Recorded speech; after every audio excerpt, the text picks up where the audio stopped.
In the posterior teeth, now, okay, this one is extending this direction, so I can't use it for the right. So I will use it for the left. Suppose I'm trying to radiograph the premolars. Okay, open wide, premolars in the middle. Take this away. Ask the patient to bite. Before biting, you can put a cutter roll over here. See, down. Just on the opposite arch. And ask the patient to bite. See, it will be more stable.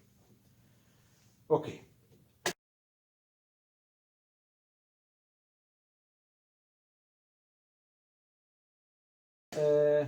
As I said in the beginning, this sensor can be used for endo purposes as well.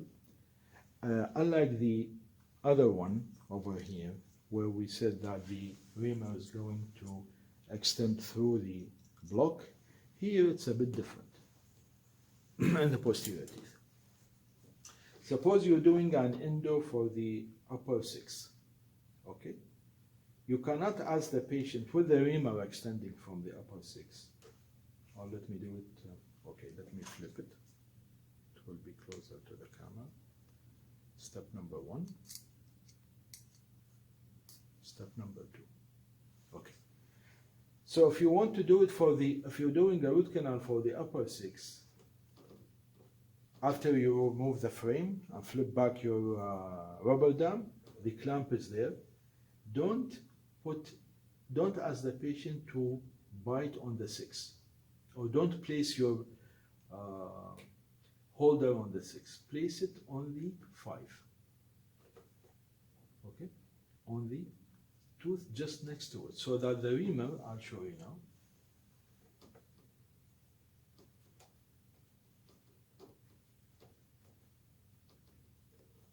Okay. See, I'm doing a root canal for the 6.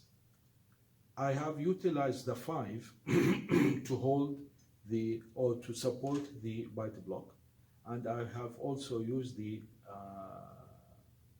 cutter roll just to help the patient stabilize it. Now the reamer is extending now from the 6, okay? And your clamp is extending posterior to the 6. If it is on the other way around, that is, the clamp is extending anteriorly, which is unlikely, then you just use or utilize the other tooth to support it. Anyway, if your clamp is extending posteriorly and you're working on the 6, so you can utilize the upper 5, which is just next the tooth to it, and then you can do. See, the reamer or your file is extending now, your clamp is there in place, you don't need it, you just flip back your rubber dam and you do the radiograph. So in this type of sensor holders, you don't actually have a hole through which the reamer is extending. But what you do alternatively is that if this is the tooth you're working, my finger, you ask the patient, or you place, you don't ask the patient actually doesn't know, you just place your holder, or you utilize, or you make use of the just neighboring tooth, distal or mesial, so that it will not interfere with the bite, with the clamp, and then you ask the patient to bite, so that you utilize this space, whether it is upper or lower. The principle is the same. So suppose I'm doing a premolar root canal, then I will do the following. I will suppose I'm doing on the 4, I will utilize the 5 distal to it, okay? So that my reamer is extending, and then I will put a cutter roll on the opposite tooth, and I will ask the patient to bite.